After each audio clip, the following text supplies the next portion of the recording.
Unique coaching class. Passover Bazaar. Free 10-day. आज हम इस वीडियो में जानेंगे धातु चैप्टर का पार्ट 2। और इसमें हम देखे थे, मतलब कल वाले हम पार्ट में देखे थे कि धातु और धातु का गुण, भौतिक गुण, रासायनिक गुण, उसमें देख रहे थे धातु क्या होता है, धातु का भौतिक गुण देख लिए थे और धातु का रासायनिक गुण देख रहे थे। इसमें हमने देखा था कि धातु, लास्ट जो टॉपिक था, धातु जब जल के साथ अब क्रिया करता है तो क्या बनाता है, धातु का ऑक्साइड बनाता है, हाइड्रोजन गैस रिलीज करता है। लेकिन यहाँ से क्वेश्चन एक बनता है कि धातु जैसे क्या हो गया, लेड हो गया, कॉपर हो गया, सोना हो गया, चांदी हो गया, ये सब धातुएं हैं और ये क्या करते हैं ना, जल से अभिक्रिया नहीं करते हैं। तो यहाँ पे क्वेश्चन पूछ सकता है कि इस लेड, कॉपर, सोना, चांदी, ऐसे क्वेश्चन दे सकता है, इनमें से कौन सी धातु में जल के साथ अभिक्रिया नहीं करती है। तो आप इसको ध्यान में रखिएगा कि अगर ये रहे, लेड रहे, कॉपर रहे, सोना रहे, चांदी रहे, तो ये जल के साथ अभिक्रिया नहीं करती है। इसलिए आप देखे होंगे कि सोना और चांदी का आभूषण ज़्यादा बनते हैं और ज़्यादातर महंगा होते हैं। और ये इसी वजह से लेड तो जानते ही हैं, और कॉपर का तार आता है, ठीक है, जिस पर जंग नहीं पकड़ता है, समझ में आ रहा है ना। तो आप इसको ध्यान रखिए क्योंकि क्वेश्चन बनेगा तो यहीं से बनता है, समझ में आ रहा है ना। अब हम देखेंगे जब धातु अम्ल से अभिक्रिया करेंगे तो क्या होगा, ठीक है। अगला है धातु का रासायनिक गुण में कि धातुएं जब अम्ल से अभिक्रिया करेंगी तो क्या होगा, ठीक है। देखिए यहाँ पे लिखा है धातुएं जब अम्ल से अभिक्रिया करती है तो क्या बनाती है, लवण यानी साल्ट बनाएगी और हाइड्रोजन गैस रिलीज करेगी। तो अगर पूछा, कोई क्वेश्चन बनाकर पूछा जाए क्या होता है जब धातुएं अम्ल से अभिक्रिया करती हैं, तो आप क्या बताइएगा, धातुएं जब अम्ल से अभिक्रिया करती हैं तो लवण और हाइड्रोजन गैस रिलीज करती हैं। जैसे एग्जांपल दे देगा, जैसे आप देखिए कि यहाँ पे क्या है, मैग्नीशियम है, क्या है, धातु है, और अम्ल क्या है, HCl, इससे अभिक्रिया करते हैं दोनों, क्या बनाएगी, MgCl, मैग्नीशियम क्लोराइड और हाइड्रोजन गैस रिलीज करेगी। तो यहाँ से क्वेश्चन अगर पूछेगा तो कैसे पूछेगा, क्या होता है जब धातुएं अम्ल से अभिक्रिया करती हैं, एक उदाहरण दे, ठीक है। तो आप ऐसे बता सकते हैं।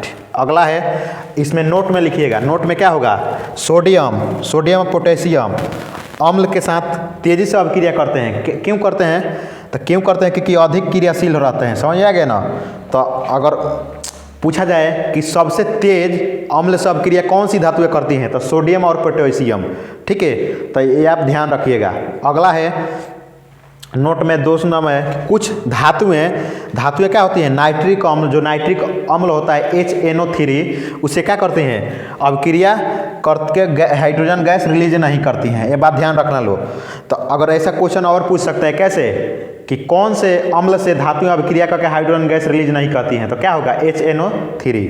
तो ये नोट बहुत इंपॉर्टेंट है क्योंकि नोट में स्पेशली नोट यहीं से क्वेश्चन पूछ सकता है इससे, क्योंकि और सब तो सिंपल है, सीधा है, उसको जवाब दे सकती है, लेकिन यहाँ से पूछेगा तो लड़का फंस जाता है क्वेश्चन में। तो ये सब नोट को जैसे जैसे हम लिखे हैं वैसे वैसे आप अपने कॉपी में, नोटबुक में नोट करते रहिएगा। अब है धातुओं का अभिक्रिया जब मतलब लवण से कराते हैं, ठीक है, यानी जैसे साल्ट से, आप पहले देख लिए कि अम्ल से कराएंगे, दूसरा देखेंगे कि लवण से कराएंगे, ठीक है। जब लवण से कराएंगे तो क्या होगा, देखिए जब किसी धातु का अभिक्रिया लवण से कराते हैं तो क्या होगा, कम क्रियाशील धातु को अधिक क्रियाशील धातु क्या करता है, प्रतिस्थापित कर देता है, यानी उसके जगह से हटा देता है, समझ आ रहा है ना। जैसे कि आप एग्जांपल में देखिए, मान लीजिए कि धातु को ये है, धातु ए जो क्या है, अधिक क्रियाशील है, और धातु B है जो कम क्रियाशील है। दोनों का जब हम रिएक्शन कराएंगे, अभिक्रिया कराएंगे, तो ए के स्थान पर क्या है, इसको भेज देगा, और जो अधिक वाला है वो B का स्थान को प्रतिस्थापित कर देगा। देखिए यहाँ पे क्या है,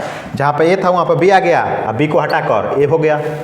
तो समझ में आया कि धातुएं जो लवण के साथ अभिक्रिया करेगी तो क्या होगा, कम क्रियाशील धातुएं अधिक क्रियाशील धातुओं से प्रतिस्थापित हो जाएगी, या अधिक क्रियाशील धातुएं कम क्रियाशील धातुओं को प्रतिस्थापित कर देगी, ठीक है। एग्जाम्पल ऐसे दे सकते हैं। अब यहाँ पे नोट में थोड़ा ध्यान दीजिएगा आप, जैसे क्या है, थोड़ा ये नोट यहीं से क्वेश्चन अगर पूछेगा तो यहीं से पूछेगा। देखिए सबसे अधिक क्रियाशील धातु, अगर पूछा जाए कि सबसे अधिक क्रियाशील धातु है पोटेशियम, ठीक है।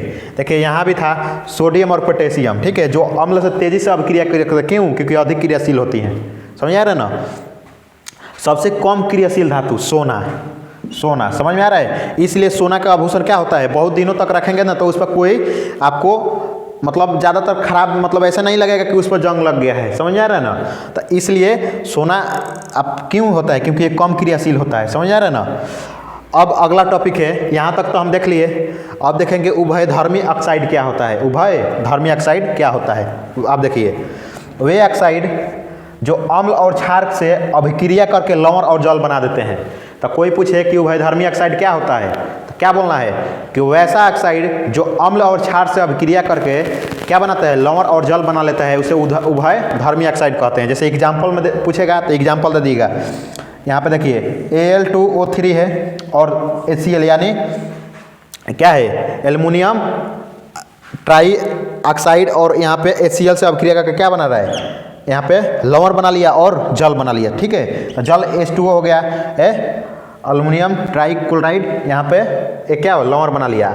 इसके बाद है आयनिक यौगिक। नेक्स्ट टॉपिक क्या है, नेक्स्ट पार्ट में हम देखेंगे आयनिक यौगिक। तो यहाँ तक जितना हम पढ़े उसको एक बार मैं रिवाइज करा देता हूँ। ठीक है, पहला देखिए कि धातु जब जल के साथ अभिक्रिया करती है तो धातु के ऑक्साइड बनाती है, लेकिन हम उसमें नोट में कुछ लिखें कि लेड, कॉपर, सोना, चांदी जो जल से अभिक्रिया नहीं करती है, तो इसको ध्यान रखना है। दूसरा कि जब धातुएं अम्ल से अभिक्रिया करती हैं, जब धातुएं अम्ल से अभिक्रिया करती क्या होता है, जब धातुएं अम्ल से अभिक्रिया करेंगे तो लवण और हाइड्रोजन गैस रिलीज करेंगी। लेकिन इसमें भी नोट में लिखना है कि कुछ धातुएं जैसे कि सोडियम, पोटेशियम अम्ल से तेजी से अभिक्रिया करती है। क्यों? क्योंकि ये अधिक क्रियाशील रहती हैं। उसके बाद है धातुएं जो नाइट्रिक एसिड से अभिक्रिया करके हाइड्रोजन गैस नहीं देती हैं। तो ये भी ध्यान रखना है कि मतलब धातुएं क्या करती है, जब नाइट्रिक एसिड से अभिक्रिया करेगी तो क्या नहीं देगी, हाइड्रोजन गैस नहीं देगी। समझ आ रहा ना। उसके बाद हम देखें कि धातुएं जब लवण से अभिक्रिया करेंगे तो लवण से अभिक्रिया करेंगे तो अधिक क्रियाशील धातु कम क्रियाशील धातु को प्रतिस्थापित कर देगा। जैसे एग्जाम्पल में यहाँ पे देख सकते हैं। उसके बाद देखें कि सबसे अधिक क्रियाशील धातु क्या होता है, पोटेशियम। ठीक है, सबसे कम क्रियाशील क्या धातु होता है, सोना। उसके बाद देखें उभयधर्मी ऑक्साइड, वैसा ऑक्साइड जो अम्ल क्षार से अभिक्रिया करके लवण और जल बना लेता है, उसे क्या कहे, उभयधर्मी ऑक्साइड। जैसे एग्जाम्पल में आप देख सकते हैं। नेक्स्ट टॉपिक है आयनिक यौगिक। आज के लिए इतना ही, धन्यवाद।